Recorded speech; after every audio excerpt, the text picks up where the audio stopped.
So, throughout the semester, if you've watched these videos regularly, you've seen the same format, right? A pithy greeting, followed by a funny gif that may or may not be appropriate for what I'm saying due to the fact that my brain kind of is wired differently than most. Once you see that and I say something about it, I end up moving to Brightspace and continue through the introduction, through the weekly announcement, and ending at the 102 Masterclass schedule. So as you can see here, this is the last week announcement. Congratulations, you've made it. Week 15 due date is Sunday, December 7th, 2025 by 11:59 p.m. Eastern. I've got it here. I've got it here. I've got it down here. Right there, see? It's all there. You cannot turn it in late. Anything coming in past that will be a 0 because the semester is over with. Okay? All this material is right here. Once we get done that, go back to the main page, look at the 102 Masterclass schedule, click on that, and this one's easy. All the way at the bottom, hey, look, the semester ends on Sunday, December 7th at 11:59 p.m. Eastern. You've got about 4 things to look at this week, and you have 1 thing to present. There's a lot of stuff here. So it's all pretty normal, isn't it? But wait, there's a switch up this week, folks. Hi, this is me. This week's schedule is all about oral presentations and how to give them and so forth, and I think it's rather important that we chat a little bit about the concept without bogging ourselves down in the material from this week. Now, don't get me wrong, it's just as fine as it always is, but I think we can do a little bit better. So, I kind of want you to understand that the idea of the oral presentation is just pretty easy. It's simple. It's straightforward. It's supposed to be easy on you and a little bit of fun. So you're probably wondering why I decided to step in front of the curtain today instead of just hiding behind the screen. Well, first, once again, your presentation is due on Sunday, December 7th, 2025 by 11:59 p.m. Eastern Standard Time. There are no extensions for this. There are no exceptions. There are no excuses. If it's not in, it's a 0. And that's because there is no day after. Once you get to that point, the semester's closed. There's nothing else that can be submitted. There's nothing else that can be accepted. It is what it is. And I have to make that as very clear as I possibly can.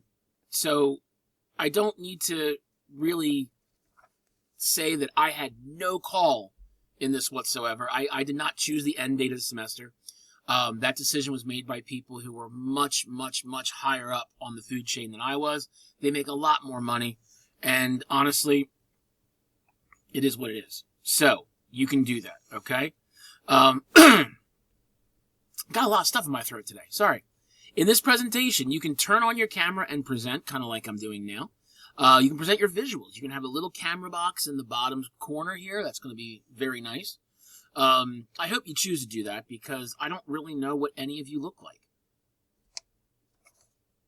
You know, I had a picture of me a couple times, but this is the first time you've actually got to see me talking. I kind of want to see what you look like. I want to see what you hear, or actually hear what you sound like. I would love to see everybody, if you could, but I also understand that sometimes technology doesn't really work that way. But it's purely your choice. Regardless, I need to hear you, and I need to see your visuals. Whether you have a camera shot or not, it's up to you. I hope to... I will see you, but otherwise I will get to hear you, so that helps quite a bit, doesn't it? So what will you be presenting? Well, we discussed that last week, but let me tell you that it's a smart idea to look through the announcement that I sent this weekend, to go back through the presentation page, that's back here in week 14, to review the requirements. Remember, the requirements are 5 to 7 minutes of a speech with visuals, preferably PowerPoint, but anything that works, and it should be like, 8 to 10 slides, okay? That would help. There we go. It must hit on the 5 bulleted points brought up in the requirements, and it must illustrate the scope of your research that you did for your paper. Now that we've discussed that, let's go through the PowerPoint that I promised you last week, and we're going to go through it twice to kind of show you what your presentation should look like. The first time, I will show you what it looks like as the presentation, so what your audience should see. The second time, I want you to kind of look as I put the hood up and show you the engine, okay? I promise the first spin through will be only a couple of minutes, where the second spin through might be a little bit longer to talk about the specifics, okay? So, here is my presentation. This is my title slide. It's going to have my title. It's going to have my name. I kind of put a joke on here. You know, we're talking about cyber terrorism. If you know who he is, you know why it's funny. Otherwise, Kevin Mitnick was one of the first very infamous hackers. Tell me where it's going to come from. Tell me what class it's for. This was a typo. It's supposed to be composition 2. And then the teacher's name. That's me. Hi. Then as you go through, we can go and we can see certain things. Now, make sure that your PowerPoint is viewable. It's going to be nice and easy to read. I thought this looked pretty good on a small screen, but when you put it up on a big screen in a classroom, it's kind of a mess. So the text should be big enough. And as you can see here, I have everything coming up slowly. So as I talk about it, it'll pop up, and then it'll just kind of like be a really easy animation. It's not going to go crazy. It's not going to fly all around and bounce and, you know, glow and all that crap. It's just what it is. Notice I have my appropriate image and on the text. That's why it's not just text heavy. Go to the next slide. We're still talking. We have a single image, and we've got all of these lovely bullet points that pop up as I talk about them. We keep going, and as you can see, the text kind of got smaller. That is not a good thing. That was definitely something I did not anticipate on the final presentation, so that will be switched for next semester. And then as you can see here, everything comes up nicely and slowly. The images still are appropriate, and we kind of go through and just see. As you can see here, we are now on slide, I believe, 6, and I'm starting to now have in-text citations here. And that's what they're going to look like, okay? We've got our author and year, or title and year if there's no author. And we have them just listed out nicely and cleanly. Our image, wonderful, okay? We're still talking about research recap. Now notice here, I do have the image kind of spinning in, but it's a quick spin. It stops, and that's it. There's no bulging. There's no crazy spinning after that. It is what it is. It's a simple, quick animation. Again, in-text citation. Get to our counter argument, and here we have the material for here, as well as my 2 points. We have our rebuttal, same thing.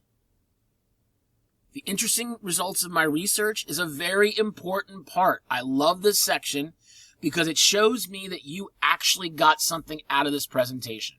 You were able to find something during your research that you said, wow, I didn't already know that. Wow, I thought this actually was the truth rather than this. Or the other one, hey, I actually had no idea what I was getting into, so this wasn't too bad after all. So anytime you have interesting results, it's a really good thing for your audience to know. Okay? And then we have our finale presentation slide, which is the overall summation. We have that. As you can see, it's really easy to read because I have that image in the background, but I have the black screen up front, making it really easy to read. Then we get to our any questions slide. Now, because you are online asynchronous, you're not going to be fielding questions live. So what you may want to do is put your school email address there. Some people do indeed put their phone numbers on there. I do not think that's a very good idea. I think it's a little bit of an invasion of privacy, truthfully. But an email is just as fine, okay? And then finally, any sources that you use within the presentation themselves will go on these slides. Do not put material on there that you did not use in your presentation, only the stuff that you did, okay?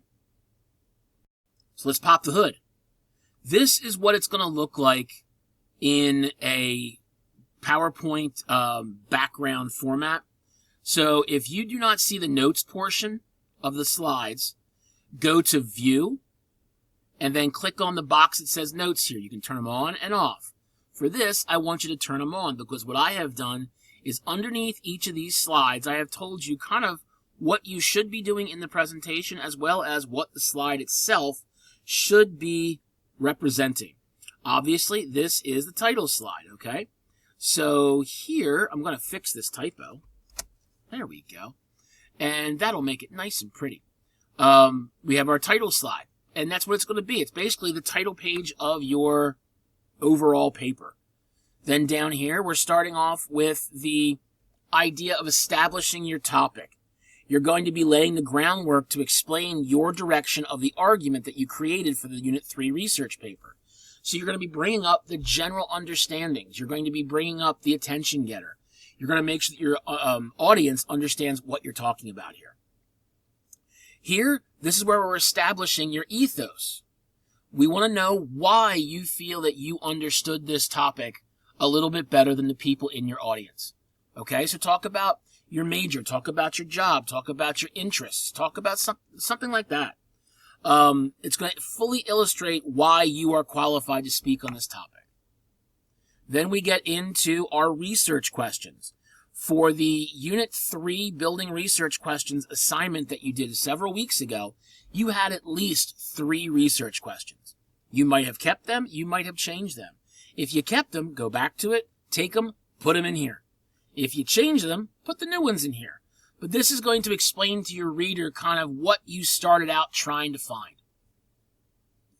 We get into your thesis statement slide, and this is going to be all about the direction of your argument, okay? We then recap the main ideas of your argument. There should be at least 3 points. Mine had 4, 1, 2, 3, 4. And here, this is where you might start to put some in-text citations. Any statistics, any quotes, any examples that are specific enough that require the citation should go right in here. So we have this again, and then we get into our counter argument slide. Okay, you might have 2, you might have 3, you might have 1. I had 1, 2 points here with our in-text citation. We have our rebuttal, same basic principle. I had 2 points here, but no citations. And then again, the interesting results of my research. I want to know what kind of made you say this wasn't a complete and total waste of 15 weeks. I want to know what you learned about your topic, or what really underlined what you already learned about your topic in this slide. Then we have our tie-up. It's our conclusion, you know. Give me a good way to transition from your paper, your presentation, into the real world once again. Again, any question slide. Also, I really don't think you should put your personal email or your phone number on here. But if you want to put your actual Delaware Tech email, that's perfectly fine. And then the references, okay? So all of this material here is right there for you to see. It is already linked on your announcement. It should be there for you to see, and you should be in really good shape at this point. So did that make sense? If not, go back and review it. If it still doesn't make sense, email me as soon as possible so I can help. So let's take a look at the documents to review for the week. They're not necessarily the most helpful across the board. You can review Conclusions Matter. Here you go. But honestly, this is exactly what we were talking about with your actual paper. It's not anything new. We can go back and take a look at developing your presentation skills. There you go. It's actually a bunch of videos, and you know, if you feel that they're helpful, go for it. To be honest, you probably got more out of my videos each week and seeing how I tried to engage you. I'm not saying that I'm amazing, but you can at least see the delivery, the visuals, the overall presentation and preparation. It's pretty much the same thing. Then we have effective visual aids. Boom. There are actually a really good amount of helpful hints here to show you how to set up your PowerPoints. And believe it or not, they happen to be under PowerPoint presentation skills. Yeah, that one was kind of a bit obvious and on the nose, wasn't it? Sorry, JT. Anyway, you can use this to kind of show you how to use PowerPoint to record the presentation, how to record voice narration over your PowerPoint, making better PowerPoint presentations using ScreenPal's free screen recorder, which is what I use actually. It used to be called Screencast-O-Matic. But I bought the yearly subscription, which means no watermark and longer videos. You don't need that. You just need a 5 to 7 minute video, which will be perfect.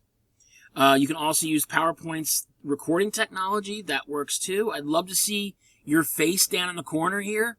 That would be lovely if you can do it. But anyway, for the people who feel that they're technologically lacking, this is definitely the page to pay attention to, okay?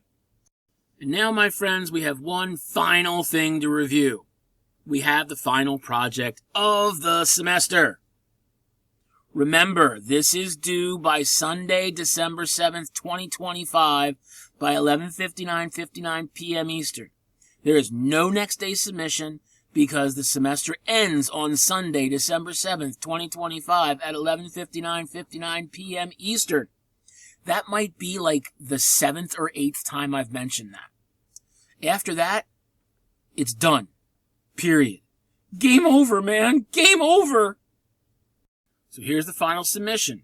If you don't want to go back to the previous documents, the 5 major bullet points that you need to cover are right here. Wait, that's not it. Right here. There we go. Under structure and content. Make sure that you hit each one of these, all right? Include all of the information. If I were you, I'd review the rubric as well. Where is the rubric? It is right here. You can click right on here. It'll come up and it'll tell you exactly how I am grading this. It is not a dumb idea to take a look. That way you know exactly what has to go in there. So, that's it. Once you're ready, upload it. Make sure that I can see it. So make sure that you verify it works before submitting it, okay? And that's it, my friends. It was a long semester, and you made it to the end. For probably all of you, this is the last English class you're ever going to have to take. For the few of you who are looking at English 122 or English 124, well, I don't teach either. So aren't you in luck? Thanks again for all the time you spent this semester trying your best. Those of you who put a lot of effort into your submissions, well, it made my life easier.